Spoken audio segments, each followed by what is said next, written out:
नमस्कार, मैं अभिषेक कुमार आप सभी का स्वागत करता हूँ फोकस स्टडी विद अभी में। तो आप सभी को मेरा जय गुरु। तो चलिए हम लोग एंसेंट हिस्ट्री में, आप सभी को पता है कि हम लोगों ने हड़प्पा सभ्यता खत्म कर दिया। देखिए, हड़प्पा सभ्यता में अभी और भी क्लासेस आएगी, अब इसको पहले समझ लीजिए। देखिए, पीटी के पॉइंट ऑफ व्यू से कंप्लीट है, लेकिन मेंस के पॉइंट ऑफ व्यू से अभी इसको और मैं डिटेल करूंगा। बिल्कुल बिल्कुल एकदम फिर से स्टार्टिंग से मेंस के लिए मैं, क्योंकि आपने अगर विगत वर्षों का पेपर देखा होगा तो आपने भी ये नोटिस किया है कि हड़प्पा सभ्यता से एक क्वेश्चन डेफिनेटली मेंस में लिखने को आएगा ही आएगा। ठीक है, हड़प्पा सभ्यता की विशेषताएं पूछ ली जाएगी, या हड़प्पा सभ्यता का पतन कैसे हो, बहुत सारे क्वेश्चन यहाँ से बनेंगे, तो उसको मैं और डिटेल करने वाला हूँ। पहली बात तो ये क्लियर रखिएगा कि अभी ये पूरा हो नहीं गया है हड़प्पा सभ्यता, क्योंकि देखिए मेंस के समय तो आपके पास समय रहेगा ना भाई, तो भरपूर मैं आपको कंसेप्ट दे दूंगा कि आप चीजों को लिख पाइएगा। अब आज हम लोग स्टार्ट करेंगे वैदिक संस्कृति या फिर सभ्यता। क्या बोलना सही है, पहले तो ये हमें ठीक करना होगा। वैदिक संस्कृति या फिर सभ्यता। हालांकि मैंने हड़प्पा सभ्यता जब पढ़ाया था तो हड़प्पा सभ्यता कहा मैंने, ना कि हड़प्पा संस्कृति कहा। ऐसा क्यों, ये भी मैंने आपको पिछले क्लास में बताया, लेकिन आज पहले क्लियर करेंगे कि जो चैप्टर है हम लोगों का वैदिक सभ्यता या फिर वैदिक संस्कृति, क्या सही है कहना। अब इस वैदिक सभ्यता या इस वैदिक संस्कृति को हम लोग दो भाग में बांटेंगे। एक भाग होगा आपका ऋग वैदिक काल और एक होगा आपका उत्तर वैदिक काल। ठीक है, अब देखिए ये जो वैदिक संस्कृति है ये आपका 1500 ईसा पूर्व से लेकर के 600 ईसा पूर्व का ये टाइम पीरियड होगा। यानी कि ईसा मसीह के जन्म से कितना साल पहले, 1500 साल पहले से लेकर के 600 साल पहले तक की कहानी है आपकी ऋग्वैदिक संस्कृति या फिर ऋग्वैदिक सभ्यता की। ठीक है, ये जो इतिहास आप पढ़ने वाले हैं वैदिक संस्कृति वैदिक सभ्यता की, इसका टाइम पीरियड पहले क्लियर हुआ है। मैंने सारी चीजें बताई है भाई, सारे संवत के बारे बताया, सारा कैलेंडर मैंने बताया है कि कैसे कैलेंडर का विकास हुआ है, डेवलप हुआ है। इसी दौरान आप इसको दो फेज में बांटेंगे। एक ऋग्वैदिक का काल होगा जिसको आप बांटेंगे 1500 से लेकर के 1000 ईसा पूर्व का काल होगा, और उत्तर वैदिक काल जो होगा आपका 1000 से लेकर 600 ईसा पूर्व का काल। ठीक है, तो इससे पहले अब हम लोग बातें करते हैं वैदिक सभ्यता या फिर वैदिक संस्कृति। क्या कहना सही है और क्या कहना चाहिए और क्या कहा जाता है।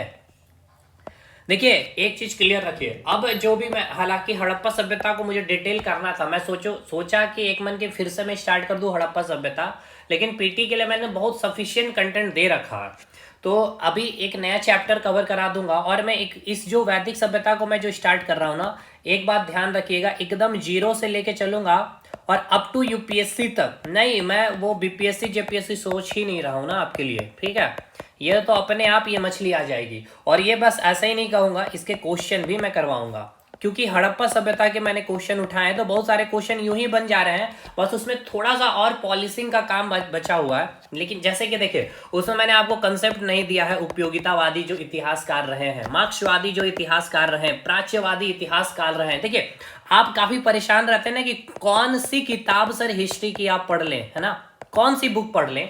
तो भाई आपको पहले समझनी होगी कि भाई जो आप किताबें खरीदेंगे ये आप खुद समझ पा सकते हैं, किसी से पूछने की जरूरत नहीं है। गलती से आपने साम्राज्यवादी जो इतिहासकार है जिनका पक्ष ज्यादातर अंग्रेजों के तरफ देखने को मिलेगा, यानी अंग्रेजों के इतिहास के, या फिर अंग्रेजों ने जो भारत के लिए किया है वो बहुत अच्छा किया है, किस प्रकार भारत को हीन दृष्टि से देखा जाएगा। अगर ऐसे इतिहासकार यानी कि साम्राज्यवादी इतिहासकार जो होंगे, अगर उनके पुस्तक अगर आप ले लिए तो फिर आपको भारत को एक हीन दृष्टिकोण से दिखाया जाएगा उन सारे पुस्तक को। अगर राष्ट्रवादी इतिहासकार अगर आपको मिल गए भाई तो भारत को बहुत ऊपर करके दिखाया जाएगा। लेकिन आपको पता है मेंस में क्या है भाई, ना तो हमें पूरा नेगेटिव लिखना है ना हमें पूरा पॉजिटिव लिखना है ना, ना नेगेटिव ना पॉजिटिव, हमें बीच का रास्ते लेकर के चलना है, कुछ खामियां भी बताते हुए और उसकी कुछ अच्छाइयों को भी बताते हुए चलना होगा। हमें फैक्चुअल बातें नहीं करनी है मेंस में, ये रिजिड नहीं हो जाना है। ठीक है, रिजिड नहीं हो जाना कि हाँ हड़प्पा सभ्यता के लोग हाथी से परिचित नहीं थे तो नहीं थे भाई, उसको आपको परिचित होने के साथ साथ नहीं भी परिचित होना, आपको बतलाना सीखना पड़ेगा। तो आप ये अगर आप राष्ट्रवादी इतिहासकार का पुस्तक उठा लीजिएगा तो भाई इसमें भारत को एक गौरवपूर्ण इतिहास के रूप में दर्शाया जाएगा। ठीक है, अब यहीं आ जाइए मार्क्सवादी इतिहासकार को, अगर इसके पुस्तक आप उठा लीजिएगा तो यहाँ धर्म से रिलेटेड बातों को कहीं भी बहुत कम, यानी कि धर्म को इन्होंने नेग्लेक्ट करके रखा है, ज्यादातर धन की उपयोगिता इन्होंने दिखाई है। तो ये सब पे हमें विचार विमर्श करना होगा, चीज़ों को समझना होगा, बहुत डिटेल जाएंगे। और हड़प्पा सभ्यता को एक अलग तरीके से एक एक चीज़ को मैं और भी एक्सप्लेन करना चाहता हूँ। लेकिन आज हम लोग का जो टॉपिक है वैदिक संस्कृति, या फिर पहले समझना होगा कि हम वैदिक संस्कृति जो कह रहे हैं सभ्यता क्यों नहीं कर रहे हैं, पहले इसको क्लियर करिए भाई, ठीक है। तो सबसे पहले इसको क्लियर करने से पहले आपको ये पता होना चाहिए सभ्यता और संस्कृति क्या है, ठीक है। सभ्यता और संस्कृति क्या है, आप इसको समझने की कोशिश करिएगा, ठीक है। सभ्यता क्या है और संस्कृति क्या है, इसको समझने में अगर एक शब्द में मैं अगर आपको इसको एक्सप्लेन करना चाहूं तो सभ्यता क्या है, सब्जी है, ठीक है। और संस्कृति क्या है, स्वाद है। ये अभी आपको नहीं समझ में आएगा, लेकिन अभी मैं थोड़ा एक्सप्लेन कर लूं फिर आपको समझ में आ जाएगी, ठीक है। देखिए भाई, पहले आपने क्या पढ़ा, हड़प्पा सभ्यता को पढ़ा है ना। आपने क्या पढ़ा, हड़प्पा सभ्यता को पढ़ा। हड़प्पा सभ्यता का इतिहास को आपने पढ़ा, हड़प्पा सभ्यता के इतिहास को आपने पढ़ा। तो हड़प्पा सभ्यता का जो इतिहास लिखा गया है, हड़प्पा सभ्यता का जो इतिहास लिखा गया है उसको लिखने का स्रोत क्या रहा, पहले आप इसको समझिए। तो देखिए, हमने आपको बताया है कि स्रोत दो प्रकार के होते हैं। एक होते हैं पूरा तात्विक स्रोत, ठीक है। एक होगा आपका पूरा तात्विक स्रोत और एक होगा आपका साहित्यिक स्रोत, ठीक है। पूरा तात्विक स्रोत और साहित्यिक स्रोत मतलब क्या है, साहित्यिक स्रोत वो कहेंगे जो आपको लिखे हुए चीजें आपको देखने को मिलेगी, यानी लिखे हुए आपको कोई पुस्तक मिल गए हैं, कोई ग्रंथ मिल गए हैं, है ना। आपको कोई ना कोई आपको रिटन डॉक्यूमेंट मिल जाएगी, तो उस किताब को पढ़ने के बाद आपको उस क्रम में या उस काल का आप इतिहास को जान लिए, ठीक है। पूरा तात्विक का मतलब क्या है कि आपको कुछ सामग्री मिलेगी, यानी आपको कुछ ऑब्जेक्ट मिलेंगे और उस सामग्री का आपने क्या किया, स्टडी किया है, यानी आपने अध्ययन किया है। कैसे, कार्बन 14 पद्धति से या यूरेनियम डेटिंग पद्धति से, इस माध्यम से आपने स्टडी किया कि जो सामग्री आपको मिली है। जैसे आपको कांसे का बर्तन मिला है, तो आपने स्टडी किया कि कांसे का बर्तन, ये क्या मतलब, ये जो बर्तन है किसकी बनी हुई, किस मेटल का बना हो, तो कांसा का पता चला। अब इस बर्तन में आपने देखा कि कुछ डिजाइन किया हुआ है, तो आपने देखा कि घोड़ा का डिजाइन है। अब एक बात को समझिए, आज 2025 में आज जब आप सेल्फी ले रहे होते हैं तो आपके कई सारे सेल्फी में आपको देखने को मिल जाएंगे, यहाँ पे आप होंगे और आपके साथ ये आपका डॉगी भी होगा। इट मीन्स ये क्या बता रहा है, ये जो पिक्चर है, ये पिक्चर क्या बता रहा होगा, समझने वाली बात है। ये पिक्चर सब बोला जाता है ना भाई, पेंटिंग ऐसा होना चाहिए कि आपको बिना बताए वो आपको उसके थीम को बता दे। तो ये थीम क्या बता रहा है, ये इमेज आपको क्या बता रहा है, ये बता ये रहा है कि आज जो 2025 के जो लोग हैं इनका पालतू पशु कुत्ता है, क्योंकि अपने साथ इमेज में क्या रखे हैं भाई, फोटो में कुत्ता रखे हैं। बहुत सारे आपको फोटो में देखने को मिल जाएंगे, आपको हाथी नहीं देखने को मिलेगा। इट मीन्स क्या है कि हाथी आज 2025 में नहीं है भाई, हाथी है लेकिन पालतू पशु की तरह नहीं है, इसको हम बहुत अपने क्लोज रखें इसलिए। तो उसी प्रकार हम जब अध्ययन किए सामग्री के, तो बर्तन में कुछ जानवर का चित्र हमें देखने को मिला, हमें कई सारे मोहर मिले, तो मोहर में कई सारे जानवरों का चित्र देखने को मिल रहा है। इसका मतलब यह है कि वो जानवर बहुत अधिक उपयोगी रहे होंगे उस समय में। अब ऐसा नहीं है कि कुछ जानवरों के अगर मोहर नहीं मिले हैं तो वहां पे उस काल में रहे ही नहीं होंगे। अगर आज आप फोटो में नहीं खींच रहे हैं अपने हाथी को, तो हाथी को रख के, इसका मतलब ये नहीं कि आज हाथी नहीं है, कई सारे सिनहरी में आपको हाथी मिलेगा क्योंकि आज हाथी है, समझ रहे हैं ना। तो ये हो गया आपका पुरातात्विक, मतलब सामग्री को देख करके आपने इतिहास को लिख डाला है, समझे। आपको कांसे की बर्तन मिली तो आपने लिखा कि हड़प्पा सभ्यता के लोग जो थे कांसे की बर्तन का उपयोग करते थे। कांसे के बर्तन में हमें उसमें हाथी का एक चित्र प्राप्त हुआ है, तो इसका मतलब ये था कि वहां के लोग हाथी से परिचित थे। बहुत सारे ऐसे मुहर मिले हैं जहां पे गेंडे का, यानी कि एक सिंग वाले गेंडे का बहुत सारे मुहर में चित्रकारी मिला। इसका मतलब ये था कि वहां के लोग एक सिंग वाले गेंडे से क्या थे, परिचित थे। तो इस आधार पे इतिहास को लिख दिया गया। अब आपको यह पता होना चाहिए कि आप जब हड़प्पा सभ्यता में चीजों को अध्ययन किया और हड़प्पा सभ्यता के इतिहास को आपने जाना, तो क्या आपको साहित्यिक स्रोत मिले कि नहीं मिले ये बताइए। तो बिल्कुल हमें मिले साहित्यिक स्रोत, लेकिन यहाँ पे जो भी शब्दों को लिखा गया था, जिस लिपि का उपयोग किया गया था, उस लिपि को हम लोग पढ़ने में असमर्थ रहे, यानी कि हम लोग इसको पढ़ नहीं पाए कि क्या चीज, यानी कि इसका मतलब ये नहीं है कि हम लोग पढ़ नहीं पाए तो हड़प्पा सभ्यता के लोग अनपढ़ गंवार थे, नहीं भाई, वो लोग भी पढ़े लिखे थे, उनकी लिपि को आज हम लोग नहीं पढ़ पाए। तो हमने हड़प्पा सभ्यता को कैसे पढ़ा, हमने हड़प्पा सभ्यता के इतिहास को कैसे जाना, उसका स्रोत क्या बनाया, तो पुरातात्विक स्रोत बनाया, यानी कि हमने खनन किया, माइनिंग किया। उस माइनिंग के दौरान जब रेल की पटरियां बिछाई जा रही थी डलहौजी के समय में, जो ऊंचे ऊंचे टीले थे, मोहनजोदड़ो पाकिस्तान अफगानिस्तान वाला जो क्षेत्र देख रहे हैं, वहां पे हमें बहुत सारे ऐसे टुकड़े मिले या फिर हमें बहुत सारे ऐसे सामग्री मिली है जिनका जब अध्ययन किया गया तो हमें यह पता चला, क्योंकि जब हम वेद के बारे में अध्ययन कर रहे थे तो हमें यह पता चला था कि भारत का जो इतिहास है 1500 ईसा पूर्व, यानी कि भारत की जो पहली सभ्यता स्टार्ट हुई है वैदिक सभ्यता से। लेकिन जब उत्खनन के दौरान जब हमें कोई सामग्री मिली और उसका स्टडी किया तो हमें यह जानकारी मिली कि हमारी जो सभ्यता है, यानी भारत की जो सभ्यता या भारत का जो इतिहास या भारत में जो लोग रह रहे हैं वो भी यूरोप की सभ्यता के बराबर, यानी कि यूरोप की सभ्यता की पुरानी सभ्यता भारत में भी एग्जिस्ट कर रही थी। 3000 ईसा पूर्व के लोग भी यहाँ पर, क्योंकि वो सामग्री का जब जन्म काल को मापा गया कार्बन 14 से, तो वो इतनी पुरानी सामग्री मिली है। ठीक है, तो हड़प्पा सभ्यता का जो आप इतिहास पढ़े वो पूरा इतिहास किस बेसिस पे पढ़े आपने, पुरातात्विक स्रोत के आधार पर पढ़े आपने। ठीक है, अब समझिएगा सभ्यता और संस्कृति के बीच का जो डिफरेंस मैं बताना चाह रहा था, इतना मैंने इसलिए डिटेल किया। देखिए, जब बात होती है सभ्यता की, तो सभ्यता क्या होती है ना, दिखती है ना। सभ्यता क्या होगी, आपकी दिखेगी। जैसे कि आप किसी के पास गए तो आपने उसको हाथ जोड़ के प्रणाम किया तो आपको बोला जाएगा ना कि कितनी अच्छी सभ्यता दी गई है। या आप जब खाने के लिए बैठे हैं तो भाई पालथी मोड़ करके बैठे हैं, प्लेट आपने लिया है, उसके बाद आपने खाना खाया, ये इसकी सभ्यता, आपकी सभ्यता झलक रही है। कई लोग आएंगे, बैठेंगे, जमीन में बैठे भी हैं तो पैर इधर फैलाए हुए हैं, पैर उधर फैलाए हुए हैं, कुछ खाने को हाथ में लिए हैं, कुछ खाने प्लेट में ही रख करके खाना स्टार्ट कर दिए। ये भी क्या, उसकी सभ्यता। तो सभ्यता क्या होगी भाई, दिखेगी। सभ्यता क्या होगी, दिखेगी। लेकिन जो संस्कृति होगी आपकी, संस्कृति को महसूस किया जाएगा, यानी महसूस करने का मतलब उसको फील किया जाएगा, ये आपको दिखती नहीं है। संस्कृति दिखती नहीं है। जिस प्रकार से मैंने कहा सभ्यता आपकी सब्जी है, यानी कि सब्जी को तो आप देख पा रहे होंगे, आलू बैगन गोभी मटर वगैरह जो भी है, लेकिन असली जो उसकी स्वाद वो संस्कृति को बता रही होती है, यानी उसकी स्वाद को क्या आप देख पाते हैं, महसूस कर पाते हैं, है ना। तो अब यहां समझिए कि एक मिनट, अब यहां ये समझिए कि आपने सर लिखा हड़प्पा सभ्यता, ठीक है, और आपने यहां लिखा वैदिक संस्कृति। इसका मतलब अब ये कैसे मैं समझूं कि यहां वैदिक संस्कृति लिखना सही है और हड़प्पा सभ्यता लिखना सही है, क्योंकि हड़प्पा सभ्यता का जो आपने पूरा इतिहास पढ़ा है, अभी मैंने बताया किस आधार पर, स्रोत क्या था, पुरातात्विक स्रोत, यानी कि आपको क्या मिली थी, सामग्री मिली थी, कांसे की बर्तन मिली, सोने के सिक्के मिले, जिसको आप देख पा रहे थे, और उसके आधार पर आपने हड़प्पा सभ्यता का इतिहास लिख डाला। लेकिन वैदिक संस्कृति मैं इसलिए कह रहा हूं क्योंकि वैदिक संस्कृति का जो आपने इतिहास पढ़ा है, इसके दो स्रोत होंगे, पुरातात्विक होंगे और एक साहित्यिक स्रोत होंगे।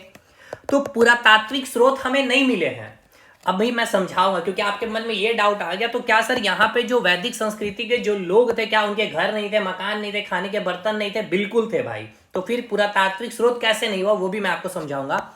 ये जो वैदिक संस्कृति मैं कह रहा हूं या वैदिक जो काल है, इसको हम या इसके इतिहास को हमने कैसे पढ़ा है, साहित्यिक स्रोत के आधार पर, यानी कि ग्रंथ, यानी कि वेद में लिखी गई बातों को जान करके हमने वैदिक संस्कृति के बारे जानकारी ली है। मतलब वे जो किताबें हैं, किताबों में लिखी हुई है भाई, तो उसको महसूस करके हमने वैदिक संस्कृति को जाना। यानी कि इसके वैदिक संस्कृति के बारे समझिए कि हमें घर मकान मिले हैं, लेकिन ये वो ऐसी वस्तुएं थी जो शीघ्र ही नष्ट हो गई है, ठीक है, शीघ्र ही नष्ट होने वाले वस्तु थे। लेकिन हड़प्पा सभ्यता के जो सामग्री आपको मिले हैं, उसके जो समय काल को देखा जाए या उसका जन्म काल या उसका बर्थ को जब मापा गया तो वो बहुत पुराना, यानी कि बहुत मजबूत, बहुत अच्छी क्वालिटी की वस्तुओं का इस्तेमाल करते थे। तो इनका जो वस्तुओं का इस्तेमाल होता था वो ऐसा वस्तु का वो लोग पुरातात्विक यानी कि सामग्री का इस्तेमाल करते थे जिनका समय, टाइम पीरियड जो था, समय काल था जो था, वो बहुत ही जल्द वो नष्ट हो जाते थे। इसलिए हमें कुछ ऐसे सोर्सेस, सामग्री नहीं मिले हैं जिनका हम कार्बन 14 से पद्धति का पता कर सके कि कितनी पुरानी वस्तुएं हैं, यूरेनियम डेटिंग से पता कर पाए कि किसकी हड्डियां है ये। तो हमने ये जो पूरा इतिहास पढ़ा है वैदिक काल का, वो साहित्यिक यानी कि कहानी सुनाया गया और उसको लिख दिया गया है किताब में, और इसके द्वारा हमने क्या किया है, इस वैदिक संस्कृति की जानकारी ली है।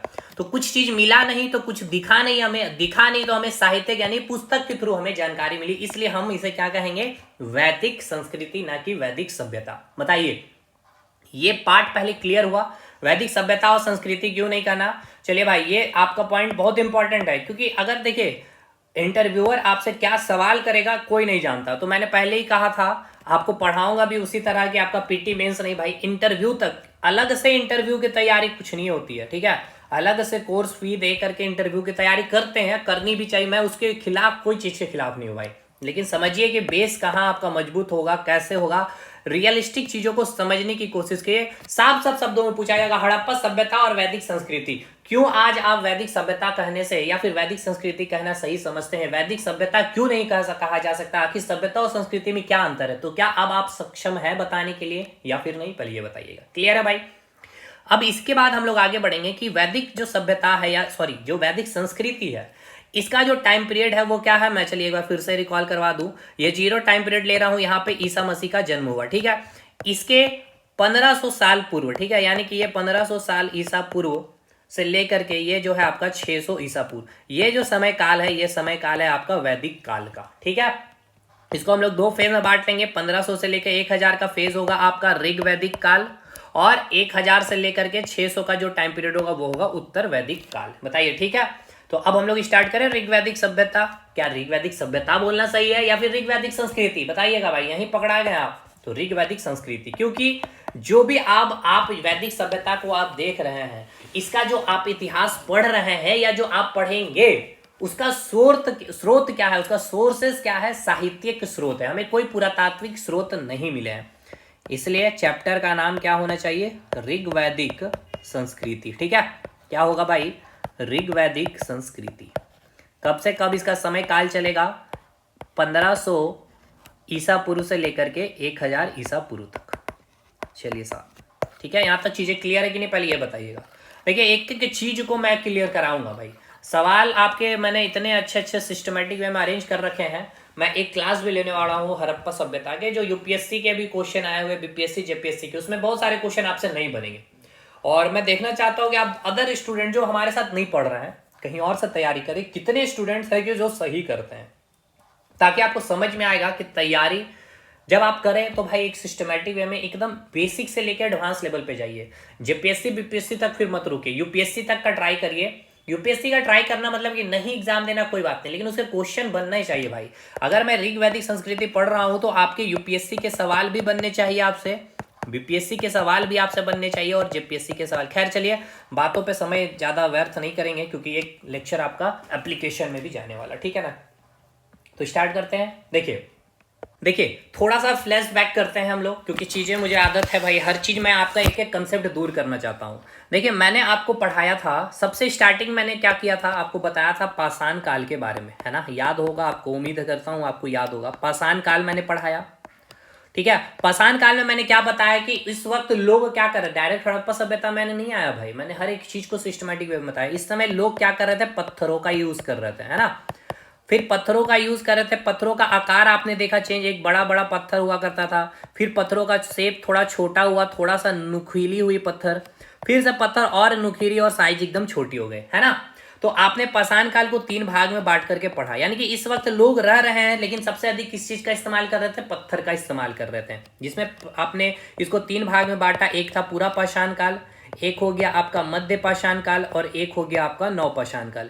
यहाँ आपने देखा, यहाँ पे आग की खोज हो गई थी, यहाँ पशुपालन लोग करना स्टार्ट कर दिए थे, और इसके बाद यहाँ पे खाद्य संग्रहक से लोग क्या हो गए थे, खाद्य संग्रहक से खाद्य उत्पादक हो गए थे। यानी कि अब यहाँ पे कृषि कार्य, खाद्य उत्पादक कहने का मतलब क्या था, यहाँ से नवपाषाण काल से कृषि का कार्य प्रारंभ हो गया था। लेकिन यहाँ कृषि कार्य कैसे हो रहे हैं, यहाँ पे किस चीज का इस्तेमाल हो रहा है, पत्थर का इस्तेमाल, पत्थरों को नुकीला करके मिट्टी को कोड़ा जा रहा है और कृषि कार्य किया जा रहा है। यानी कि अगर कृषि कार्य प्रारंभ हो गया तो अब यहीं से क्या होगा, एक अस्थाई, अभी तक क्या कर रहे हैं लोग, अस्थाई जीवन नहीं, जैसे आज आप गुलगुलिया को बोलते हैं ना, आज यहाँ कुछ महीने कुछ साल तक रुके, फिर आगे वो बढ़ गए, उसी प्रकार ये लोग क्या करते थे भाई, घुमंतु जीवन व्यतीत करते थे। लेकिन जब नवपाषाण काल आया, यहाँ पे जब लोग खाद्य संग्रहक से खाद्य उत्पादक हुए और कृषि कार्य जब प्रारंभ हुए, तब ये लोग क्या करने लगे, अपने आप को अस्थाई जीवन देना शुरू किए, यानी यहीं से स्टार्ट होगा ग्रामीण सभ्यता का विकास होगा। यानी कि ग्रामीण सभ्यता कहने का मतलब गांव का यहां से विकास।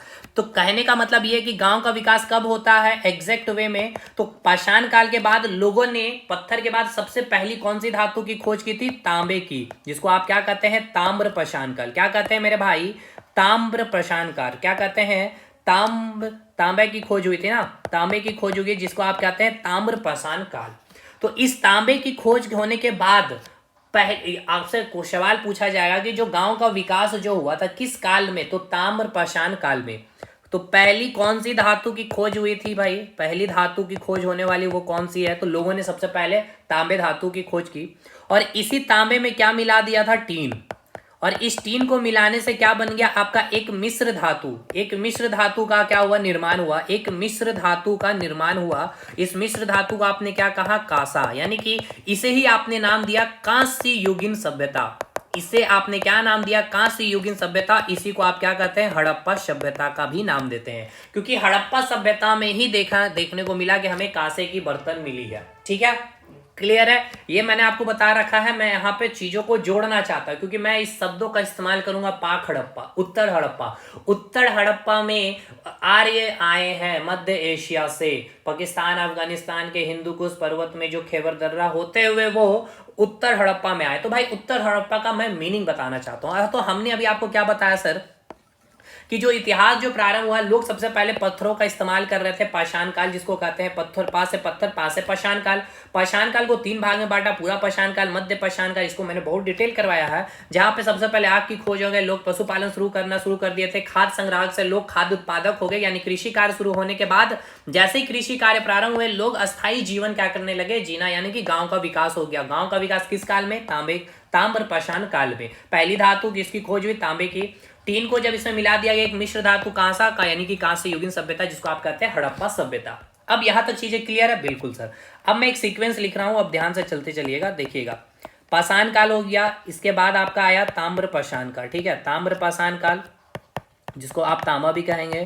इसके बाद आया आपका भाई कांसा, यानी कि कांस्य युगीन सभ्यता। ठीक है, कांस्य हो गया, मैं लिख दे रहा हूं, यानी कि कांसा यहां लिख दे रहा हूं। इसके बाद होगा आपका तांबा। अब ये आपको समझ में नहीं आएगा, वेट करिए, फिर मैं आपको सारा कुछ समझाऊंगा। इसके बाद लोहे का इस्तेमाल हुआ कृषि में। ठीक है, समझिएगा। देखिए ये आपको यहाँ पे क्या है, पहला नगरीकरण आपको मिला देखने को, यानी हड़प्पा सभ्यता आप इसी को कहते हैं ना, पहला नगरीकरण। इसका मतलब क्या है, इसको समझिएगा। देखिए हड़प्पा सभ्यता से पहले भी क्या कर रहे हैं, लोग रह रहे हैं। बताइए लोग रह रहे हैं कि नहीं, बिल्कुल रह रहे हैं। लोग पत्थरों का इस्तेमाल कर रहे थे, उसके बाद तांबे का इस्तेमाल करने लगे, खाद्य संग्रहक से खाद्य उत्पादक हो गए, पशुपालन, आग की खोज हो गई थी, और धीरे धीरे यहीं से क्या हो गया, आपने देखा गांव का विकास हो गया। ठीक है, यहाँ पे आपने क्या देखा भाई, गांव का विकास हो चुका है। गांव का क्या हो चुका है, विकास हो चुका है। तो यही गांव के जो लोग हैं, ठीक है, यही गांव के लोग जो हैं गांव को क्या किया, जैसे ही कांसे का खोज हुआ, यानी मिश्र धातु की खोज हुई, उस गांव को नगर में बदल चुका था। ये नगर को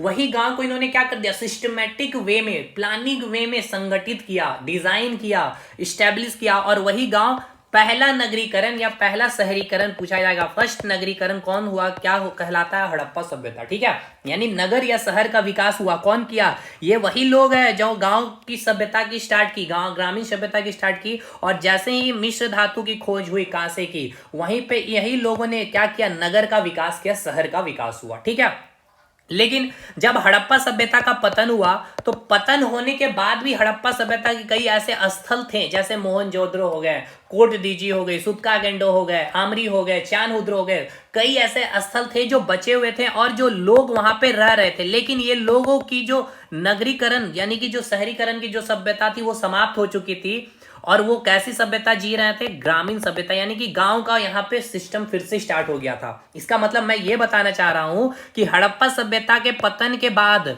डायरेक्ट आप लोह युग नहीं कहेंगे, आयरन एज नहीं कहेंगे भाई। मैं बहुत डेप्थ में जाके बता रहा हूं क्योंकि ये यूपीएससी का सवाल है, और मैं अभी आपको डिस्कशन भी करूंगा यूपीएससी के सवाल को भी।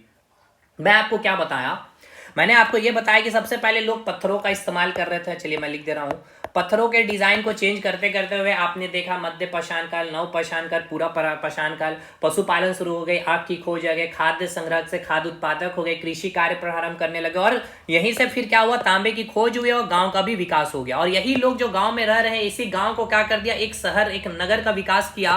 और इसी वक्त क्या हो गया, काशी की भी खोज लोगों ने कर दी थी, जिस का पहला शहरीकरण या पहला नगरीकरण, जिसको नाम क्या दिया गया था, हड़प्पा सभ्यता, या जिसको आप कहते हैं सिंधु घाटी सभ्यता भी, कहां से युगीन।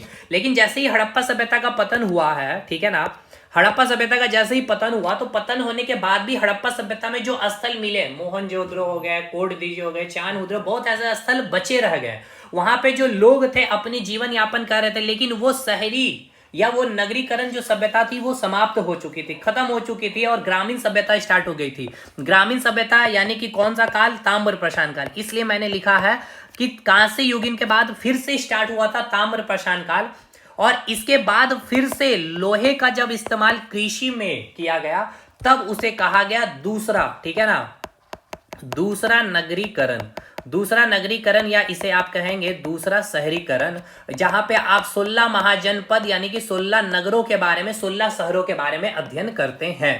तो समझिए इस सीक्वेंस को, पाषाण काल के बाद ताम्र पाषाण काल, फिर कांस्य युगीन, और कांस्य युगीन के बाद फिर से ग्रामीण सभ्यता। ऐसा नहीं है इसके बाद आप डायरेक्ट छलांग यहां मार लेते हैं, अभी के समय में आप यही कर रहे हैं, लेकिन डेप्थ में जाके जब आपको क्वेश्चन बनाना होगा तो नहीं बनेगा। आपको पता होना चाहिए कि हड़प्पा सभ्यता के पतन के बाद भी कई ऐसे स्थल प्राप्त हुए हैं जहां पे लोग जीवन यापन कर रहे थे, लेकिन ये नगरी व्यवस्था क्या हो चुकी थी, समाप्त हो गई थी, ग्रामीण सभ्यता चल रही थी। और ग्रामीण सभ्यता मतलब कौन सा काल, ताम्र पाषाण काल, ठीक है।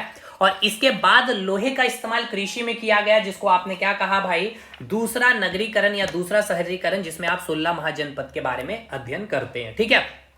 अब आइए अपने मेन जो सवाल को हमें समझाना है, ये हो गया आपका पाषाण काल। पाषाण काल के बाद आपका आ गया ताम्र पाषाण काल, ठीक है।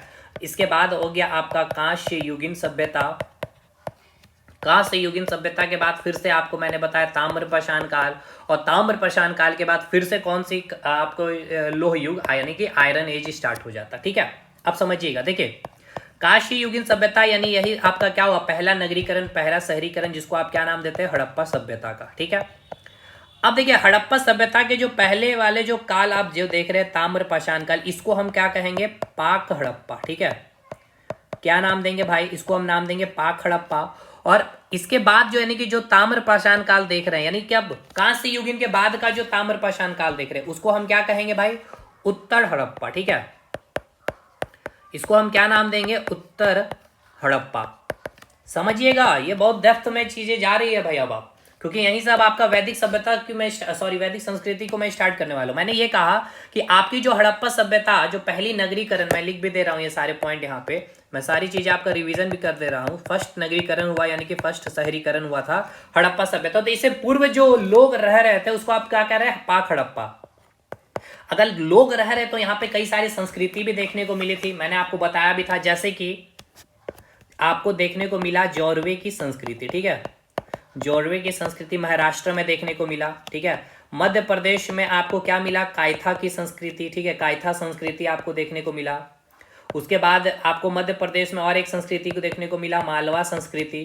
इसके बाद आपको आहार संस्कृति देखने को मिला, आहार संस्कृति देखने को मिला, कहाँ, राजस्थान में देखने को मिला, ठीक है, राजस्थान में, ये हो गया आपका महाराष्ट्र में, ठीक। और इसके बाद यानी कि जब हड़प्पा सभ्यता का जब पतन हुआ, इसके बाद जो लोग शहरीकरण या नगरीकरण की जो सभ्यता थी उसको समाप्त करके फिर कौन से जीवन यापन कर रहे थे, एक ग्रामीण सभ्यता यानी कि गांव की सभ्यता में जीवन यापन कर रहे थे। यहाँ पे कौन सी संस्कृति का यहाँ पे विकास हुआ था, तो ये बहुत इंपॉर्टेंट याद रखिएगा, झूकर जांगर संस्कृति यहीं पे देखा गया था, ठीक है, झूकर जागर संस्कृति। क्लियर हो गया भाई। अब एक सवाल है मेरा आपसे, आप क्या सवाल को बता पा सकते हैं, मुझे एक बात बताइए, आपसे सवाल अगर पूछ लिया जाए, इंटरव्यूअर अगर आपसे पूछ लेते हैं, ठीक है ना, कि पाक हड़प्पा जो है और जो उत्तर हड़प्पा जो आप देख रहे हैं, इन दोनों में अगर आपसे पूछ, यहाँ भी लोग रह रहे हैं, है ना, यहाँ पे लोग रह रहे हैं ना भाई, जौरवे संस्कृति, कायथा संस्कृति, मालवा संस्कृति, आहार संस्कृति, और हड़प्पा सभ्यता के पतन के बाद भी लोग रह रहे हैं। यहाँ पे आप देख रहे हैं झूकर झांगर संस्कृति। तो हमें ये बताइए कि उत्तर हड़प्पा के जो लोग थे और पाक हड़प्पा के जो लोग थे, दोनों में उन्नत कौन थे, यानी कि दोनों में सर्वश्रेष्ठ कौन थे, मैं सर्वश्रेष्ठ वर्ड का इस्तेमाल करूंगा। दोनों में बेस्ट कौन थे, सर्वश्रेष्ठ कौन थे, ठीक है, सर्वश्रेष्ठ कौन थे दोनों में, कौन सबसे अधिक बेस्ट होंगे, कैसे आप अंदाजा लगाएंगे बताइए। तो भाई एक बात बताइए, देखिए हड़प्पा सभ्यता को क्या कहा गया, पहला नगरीकरण। क्यों, आपने देखा कि यहाँ पे जो नाली की जो व्यवस्थाएं की गई थी, प्लानिंग वे में शहरों का यहाँ पे क्या किया गया था, एस्टेब्लिशमेंट गठन किया गया था। तो ये आपका जो पाक हड़प्पा सभ्यता के जो लोग थे और जो उत्तर हड़प्पा सभ्यता के लोग थे, अगर इन दोनों में अगर आपसे पूछा जाए कि उन्नत कौन थे यानी कि बेस्ट कौन थे, तो जो उत्तर हड़प्पा के जो लोग थे वो सर्वश्रेष्ठ है। ऐसा इसीलिए क्योंकि ये उत्तर हड़प्पा यानी कि ये जो झूकर झांगर संस्कृति की जो आप बात कर रहे हैं, यानी कि यहाँ पे फिर से जो गांव की जो सभ्यता स्टार्ट हुई है, यहाँ पे जो लोग रह रहे थे वही लोगों ने स्टार्ट किया है, ठीक है ना। तो यहाँ के लोगों ने स्टार्ट किया, तो यहाँ के लोगों ने हड़प्पा सभ्यता के भी जीवन यापन को देखा है, वहां की संस्कृति को, वहां के लोगों को, वहां के सारे सामग्री, सारी कैसे चीजें प्लानिंग सिटी बनाई गई है, उससे क्या थे ये भाई, रूबरू थे। तो सिंपल सी बात है कि अगर आप यहां से यहां आ रहे हैं और आप यहां से यहां आ रहे हैं, तो यहां इन लोगों को कुछ आइडिया था नहीं, यहां से ये लोग डेवलप किए हैं और ये डेवलप्ड है। तो इन क्या होंगे सबसे ज्यादा ये, क्योंकि आप अभी नए नए चैप्टर को पढ़ रहे हो और एक व्यक्ति ऑलरेडी चैप्टर को पढ़ चुका है, यहां से आ रहा भाई, तो सिंपल सी बात है उत्तर हड़प्पा के लोग क्या होंगे, उन्नत होंगे, ठीक है। अब आज यहां तक चीजें क्लियर है ना भाई, यानी कि अब आप समझ पा रहे होंगे। अगर मैं आपको बोलूं पाक हड़प्पा मतलब हड़प्पा सभ्यता के पहले की जो बातें होगी उसको आप हड़प्पा सभ्यता पाक हड़प्पा कहेंगे, और हड़प्पा के बाद उत्तर हड़प्पा यानी कि जो ताम्रपाषाण काल रहा है, कांस्य युगीन के बाद, ना कि कांस्य युगीन के पहले का ताम्रपाषाण काल को हम पाक हड़प्पा बोल रहे हैं। कांस्य युगीन मतलब कि हड़प्पा सभ्यता के पतन के बाद तुरंत ही आयरन एज का यूज, आयरन एज शुरुआत नहीं हुआ था भाई, आयरन एज मतलब लोहे का इस्तेमाल पहली बार क्या हुआ, किसान किए यानी कि खेती में किया गया। और जहां पे आप पढ़ते हैं 16 महाजनपद के बारे में, यानी कि 16 महानगर, 16 शहरों के बारे में आप अध्ययन करते हैं, और इसे ही हम लोग बोलते हैं दूसरा शहरीकरण या दूसरा नगरीकरण। क्योंकि पहला नगरीकरण तो आप देखते हैं हड़प्पा में, तो जैसा यहाँ पे शहरीकरण नगरी प्लानिंग चीजें देखने को मिलती है, वैसा यहाँ पे जब लोहे का क्या होता है, आज भी आप आयरन एज में ही जी रहे हैं, है ना, तो लोहे का जब विकास हो जाता है, लोहे का उपयोग सर्वप्रथम जब कृषि कार्यों में होता है, तो यहीं से हम लोग 16 महाजनपद के बारे में अध्ययन करते हैं। तो सवाल क्या है सर, आप हमसे सवाल पूछिए, ठीक है। तो देखिए ये आपका यूपीएससी का पूछा गया सवाल है। सवाल ये पूछा गया था कि कौन सी संस्कृति उत्तर हड़प्पा से संबंधित है। बहुत अच्छा सवाल आपका पूछा गया है, उत्तर हड़प्पा से संबंधित है या संबंधित थी, ठीक है, उत्तर हड़प्पा से संबंधित थी, यह आपका यूपीएससी का पूछा गया सवाल है मेरे भाई। तो ऑप्शन में आपको क्या क्या था, चलिए मैं आपको दे दूं। ऑप्शन है आपका मालवा संस्कृति, ऑप्शन बी था आपका कायथा संस्कृति, ऑप्शन सी है आपका झूकर झांगर संस्कृति। आज अभी अगर आप जवाब दे रहे हैं तो भाई भूलिए मत कि अभी आपने क्लास किया है। वही आप सोचिए कि अगर एग्जामिनेशन हॉल में यही सवाल आपको मिलता तो क्या आप देने में सक्षम थे, जौरवे संस्कृति, ठीक है। बताइए, आपसे सवाल यह पूछा गया कि इनमें से कौन सी संस्कृति उत्तर हड़प्पा से संबंधित थी। उत्तर हड़प्पा कहने का मतलब क्या है, आपके माइंड में तुरंत यहाँ पे क्लिक करना चाहिए कि उत्तर हड़प्पा कहने का मतलब सर कि जो हड़प्पा है, चलिए यहाँ मैं बता दे रहा हूँ कि ये जो आपकी हड़प्पा है, हड़प्पा के बाद का जो काल है उसे हम कह रहे हैं उत्तर हड़प्पा, और हड़प्पा के पहले का जो काल होगा उसे हम कहेंगे पाक हड़प्पा। पाक हड़प्पा भी क्या है, एक गांव ग्रामीण सभ्यता होगी, और ये उत्तर हड़प्पा भी क्या होगी, एक ग्रामीण सभ्यता होगी। लेकिन इसमें अंतर ये होगा कि यहाँ के जो लोग होंगे सर्वश्रेष्ठ होंगे इससे कंपैरेटिवली, और यहाँ पे भी ताम्रपाषाण काल, यहाँ पे भी लोग फिर से तांबे का ही यूज करने लग गए थे, और ये हो गया आपका कांस्य युगीन पहला नगरीकरण, ठीक है। तो यहीं पे मैंने आपको बताया था कि इस पाक हड़प्पा में कई सारे संस्कृति का नाम मैंने आपको बताया भी है, जैसे कि यहाँ पे देख सकते हैं जोरवे संस्कृति महाराष्ट्र में, मध्य प्रदेश में कायथा मालवा संस्कृति, आहार संस्कृति राजस्थान में, और उत्तर हड़प्पा में स्पेशली मैंने आपको नाम देके बताया था कि हड़प्पा सभ्यता खत्म हो जाने के बाद भी, यानी हड़प्पा सभ्यता के पतन होने के बाद भी जो हड़प्पा स्थल रह गए थे बचे हुए, वहां पे जो लोग रह रहे थे, वो शहरी नगरीकरण की सभ्यता तो समाप्त हो चुकी थी, ग्रामीण सभ्यता शुरू हो गई थी, लेकिन यहाँ पर वो जो लोग रह रहे थे, वहां पे जो लोगों में जो संस्कृति देखने को मिली, वो कौन सी संस्कृति, झूकर झागर संस्कृति का विकास हुआ था। और ये कौन सी संस्कृति कहलाएगी, ताम्रपाषाण कालीन संस्कृति कहलाएगी, यानी कि उत्तर हड़प्पा की ये संस्कृति थी। तो समझ में आया कि नहीं पहले ये बताइएगा, ठीक है। यानी इसका सही उत्तर क्या हो जाएगा, झूकर झांगर संस्कृति। देखिए कितने डिटेल में जाके क्वेश्चन पूछा गया। अब यहाँ पे समझिए, यहाँ पे इतना मैंने डिटेल इसलिए किया, क्यों, क्योंकि यहाँ पे मैंने अभी आपको बताया हड़प्पा के बारे में, और हड़प्पा के बाद मैंने बताया ये है आपका उत्तर हड़प्पा, है ना, उत्तर हड़प्पा, जहाँ पे ग्रामीण संस्कृति चल रही है, ग्रामीण यानी कि गांव की यहाँ पे सभ्यता है, जहाँ पे आपको मैंने एक सभ्यता के बारे बताया, झूकर झांगर की संस्कृति। और इसी समय यहाँ पे यानी कि जो सेंट्रल एशिया आप जो देख रहे हैं ना, ये पूरा मध्य एशिया, यहीं से इस समय उत्तर हड़प्पा की सभ्यता में क्या हुए, आर्य आए, ठीक है, क्या हुए, आर्य आए। अब समझिएगा, मैं आपको एक बार मैप बना के दिखा दूं, ठीक है,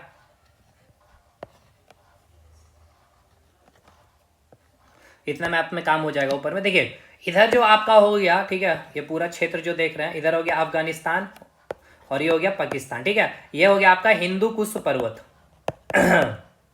हिंदू कुश पर्वत, और यहीं पे दर्रा है खैबर दर्रा, ठीक है, खैबर दर्रा। तो यहीं सेंट्रल एशिया से भारत में कौन आ रहे हैं, आर्य आ रहे हैं। कब आ रहे हैं भाई, उत्तर हड़प्पा का जो काल है, उत्तर हड़प्पा। अब आपको समझ में आ रहा है कि हड़प्पा सभ्यता के पतन के बाद जो लोग रह गए थे और हड़प्पा का कुछ स्थल रह गया था, जो शहरीकरण की समाप्ति के बाद ग्रामीण संस्कृति की स्टार्ट की थी, जहाँ पे झूकर झांगर की संस्कृति चल रही थी, उसी समय जो मध्य एशिया से जो लोग आए, जो अपने आप को क्या कर, ईरान से, यानी कि ईरान से जो लोग, उन्होंने अपने आप को क्या कहा, आर्य कहा। इन्होंने अपने आप को क्या कहा, आर्य कहा।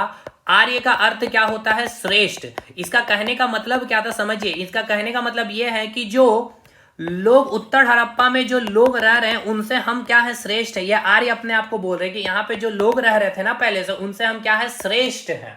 समझ में आया ना, जो आप लोग डायरेक्ट बोल देते हैं आर्यों का अर्थ है, शब्द का अर्थ है श्रेष्ठ, उनका कहने का क्या मतलब था कि जो मध्य एशिया, इस उत्तर हड़प्पा में जो लोग आए पाकिस्तान अफगानिस्तान के हिंदू कुश पर्वत के खैबर दर्रा से, इन्होंने अपने आप को आर्य कहा, इसीलिए क्योंकि यहाँ पे जो लोग रहते हैं उनसे हम क्या है, श्रेष्ठ हैं, सर्वश्रेष्ठ हैं, ठीक है। तो आर्य का अर्थ का मीनिंग भी अब आपको समझ में आ गया।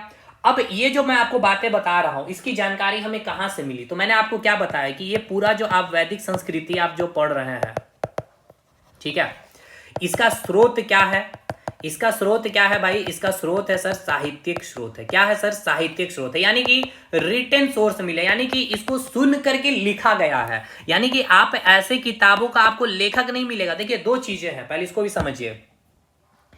मैंने कुछ कहा, ठीक है, मैंने कहा और आपने उसको क्या कर दिया, किताब में लिख दिया, ठीक है।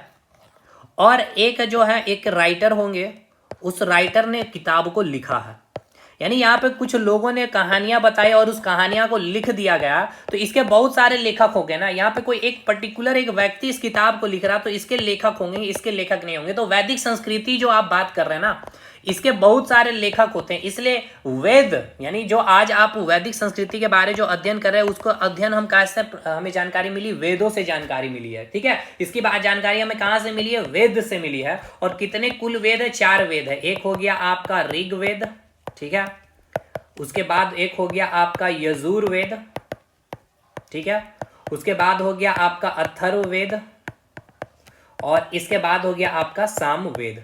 तो हम लोग स्टडी करेंगे ऋग्वेद के बारे में, ठीक है। हम लोगों को किसका अध्ययन करना है, ऋग्वेद के बारे में। तो ये जो वैदिक संस्कृति का जो आपने बात की, आपको मैंने कहा कि आप जो वैदिक संस्कृति के बारे में अध्ययन कर रहे हैं, ये अध्ययन का स्रोत क्या है भाई, ये अध्ययन का स्रोत है साहित्यिक स्रोत है, यानी कि लिखी गई चीजें हमें मिली है। पुरातात्विक स्रोत हमें नहीं मिली है, जो मिली भी है वो बहुत जल्द नष्ट हो गई, शीघ्र ही नष्ट होने वाली चीजें थी जो इन लोगों ने यूज किया था। यानी वैदिक संस्कृति के जो लोग थे, वो लोग ऐसे चीजों का इस्तेमाल कर रहे थे जो शीघ्र ही नष्ट हो गए, जो हमें नहीं मिल पाई खनन करने के बाद भी। तो इसलिए जो वहां के लोगों ने बताया कि उस समय का कल्चर क्या था, बहुत सारे लोगों ने बताया, तो उसको क्या करके स्मृति याद करके लिख दिया गया, उसके बारे ही हम लोग अध्ययन कर रहे हैं। उस प्रकार से ही हम लोग वैदिक संस्कृति का इतिहास को पढ़ते हैं। लेकिन आप जैसे कि रामायण महाभारत, आपको इसके लेखक मिलेंगे भाई, तो एक पर्टिकुलर बंदे ने इसको लिखा है तो आपको इसका लेखक मिलेगा, लेकिन कोई वेद का आपको लेखक नहीं मिलेगा। तो 4 वेद है, वेद के थ्रू ही हमें क्या मिली है, वैदिक संस्कृति की जानकारी मिली है। 4 वेद है, ऋग्वेद, यजुर्वेद, अथर्ववेद और सामवेद, ठीक है। तो अब ये सब हम लोग बहुत ज्यादा डिटेल आगे करेंगे। अभी आपको पहले समझ में आया, आपको क्या समझ में आया, यानी ये जो हम देख रहे हैं भारत को अपने, ठीक है ना, ये जो हमारा भारत हो गया, और इधर आपका मध्य एशिया से क्या हुआ, आपका कौन आया है भाई, ईरान, से, यानी कि सेंट्रल एशिया से कौन आए हैं? आर्य आए। कब आए? उत्तर हड़प्पा। जब भारत में कौन सी संस्कृति चल रही है? उत्तर हड़प्पा सभ्यता चल रही थी। कैसी है उत्तर हड़प्पा सभ्यता? तो ताम्र पाषाण कालीन है भाई, याद करिए, अभी मैंने बताया है। उत्तर हड़प्पा कैसी संस्कृति है, ये भी आपसे पूछेगा। पाक हड़प्पा कैसी है? तो ताम्र। उत्तर हड़प्पा भी कैसी है? ताम्र है। हड़प्पा सभ्यता के पतन के बाद कुछ स्थल रह गए थे, वहां के लोगों ने फिर से अपना एक गांव की सभ्यता, गांव का जीवन प्रारंभ किया, और इसी समय एंट्री किसकी हुई? मध्य एशिया से आर्यों की। और आर्य अपने आप को इसलिए ये लोग कर रहे थे, आर्य का अर्थ होता है श्रेष्ठ। इसका मतलब कि यहाँ पे जो लोग रह रहे हैं उससे हम क्या है? श्रेष्ठ है। ठीक है। अब आर्य कहां से आए, ये भी एक बहुत बड़ा विवाद है इतिहास में। ठीक है। बहुत सारे इतिहासकारों ने अपने अपने मत दिए हैं, यानी कि सबसे मेन क्वेश्चन तो अभी आपको हम ये बताएंगे, आगे का 20-25 आधे घंटे का लेक्चर चलेगा कि आर्य कहां से आए हैं भाई। दयानंद सरस्वती क्या बताएं, आर्य कहां से आए? आर्य कहां से आए, एक बहुत बड़ा क्वेश्चन है। तो इसमें आप देखेंगे कि बाल गंगाधर तिलक का कुछ और कहना था। ठीक है। दयानंद सरस्वती का कुछ और कहना है, मैक्स मूलर का कुछ और कहना है। मैक्स मूलर की स्टेटमेंट को क्यों बहुत सारे इतिहासकारों ने, एक मिनट, बहुत सारे इतिहासकारों ने क्या किया? समर्थन दिया।